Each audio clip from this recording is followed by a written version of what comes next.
നമഃശിവായ. ഓം ശ്രീ ഗുരുഭ്യോ നമഃ. ഗുരു പറഞ്ഞ കഥയും കാര്യവും. ഒരിക്കൽ ഭഗവാൻ ശ്രീകൃഷ്ണൻ തൻ്റെ കൊട്ടാരത്തിൽ ഇരിക്കുമ്പോൾ അദ്ദേഹത്തിൻ്റെ വാഹനം ഗരുഡനും ആയുധം സുദർശന ചക്രവും ഭാര്യ രുക്മിണി ദേവിയും പരസ്പരം തങ്ങളുടെ കഴിവുകളെക്കുറിച്ച് വാദിക്കുകയായിരുന്നു. ഓരോരുത്തർക്കും താനാണ് ഏറ്റവും വലിയവൻ അല്ലെങ്കിൽ വലിയവൾ എന്ന അഹങ്കാരം ഉണ്ടായിരുന്നു. ഗരുഡൻ പറഞ്ഞു, എന്നേക്കാളും വേഗത്തിൽ പറക്കാൻ ആർക്കും കഴിയില്ല.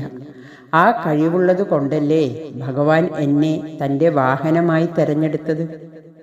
സുദർശന ചക്രം പറഞ്ഞു, ലോകത്തിലെ എല്ലാ ആയുധങ്ങളെക്കാളും ശക്തൻ ഞാനാണ്. എനിക്ക് മുന്നിൽ ആർക്കും പിടിച്ചു നിൽക്കാനാവില്ല.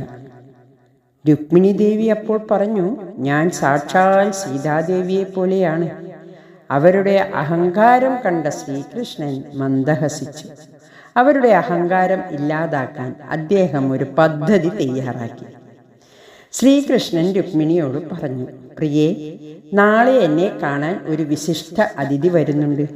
നീ സാക്ഷാൽ സീതാദേവിയെ പോലെ സർവാഭരണ വിഭൂഷിതയായി അണിഞ്ഞൊരുങ്ങണം.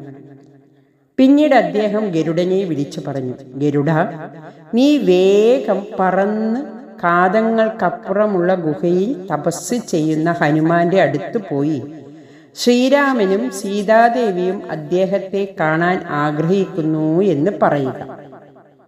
അവസാനം അദ്ദേഹം സുദർശന ചക്രത്തോട് പറഞ്ഞു, നാളെ എൻ്റെ ദർശനം ആർക്കും ലഭിക്കില്ല. എൻ്റെ അനുവാദമില്ലാതെ ആരെയും അകത്തേക്ക് കടത്തിവിടരുത്. മൂവരും തങ്ങളുടെ ദൗത്യത്തിലേക്ക് തിരിഞ്ഞു. ഗരുഡൻ ഹനുമാന്റെ ഗുഹയിലെത്തി ശ്രീകൃഷ്ണന്റെ സന്ദേശം കൈമാറി. രാമന്റെയും സീതയുടെയും പേര് കേട്ടയുടനെ ഹനുമാൻ ഭക്തിയിൽ ലയിച്ചു. ഗരുഡന് ചിന്തിക്കാൻ പോലും സമയം നൽകാതെ ഹനുമാൻ ദ്വാരകയിലേക്ക് കുതിച്ചു. ഗരുഡന് ഹനുമാന്റെ വേഗത കണ്ട് വിശ്വസിക്കാനായില്ല. തൻ്റെ വേഗതയെക്കുറിച്ചുള്ള അഹങ്കാരം കാറ്റിൽ പറക്കുന്നതായി അവന് തോന്നി. ദ്വാരകയിലെത്തിയ ഹനുമാൻ ശ്രീരാമനായി മാറിയ ശ്രീകൃഷ്ണനെയും സീതാദേവിയായി അണിഞ്ഞൊരുങ്ങിയ രുക്മിണിയെയും കണ്ടു. അവർ രുക്മിണിയെ സംശയത്തോടെ നോക്കി ചോദിച്ചു, പ്രഭു, ഈ സ്ത്രീ ആരാണ്? രുക്മിണിക്ക് ഈ ചോദ്യം കേട്ട് ഞെട്ടലുണ്ടായി. സീതാദേവിയുടെ സൗന്ദര്യത്തോട് തനിക്ക് മത്സരിക്കാനാവില്ലെന്ന് അവൾക്ക് മനസ്സിലായി. സുദർശന ചക്രത്തിന്റെ അഹങ്കാരവും ഹനുമാൻ ഇല്ലാതാക്കി. കൊട്ടാരത്തിൽ പ്രവേശിക്കുന്നതിന് മുമ്പേ സുദർശന ചക്രം ഹനുമാനെ തടഞ്ഞു. എന്നാൽ ഹനുമാൻ സുദർശന ചക്രത്തെ ഒറ്റ വിഴുങ്ങലിന് വിഴുങ്ങി.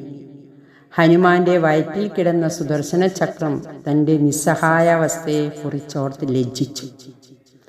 ഗരുഡൻ ദ്വാരകയിലെത്തിയപ്പോഴേക്കും ഹനുമാൻ മടങ്ങിപ്പോയിരുന്നു.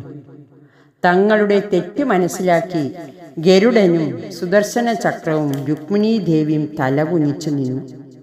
ശ്രീകൃഷ്ണൻ അവരോട് പറഞ്ഞു, നിങ്ങൾക്കെല്ലാവർക്കും അസാമാന്യ കഴിവുകളുണ്ട് എന്നത് സത്യം തന്നെയാണ്. എന്നാൽ ഒരിക്കലും അഹങ്കരിക്കരുത്.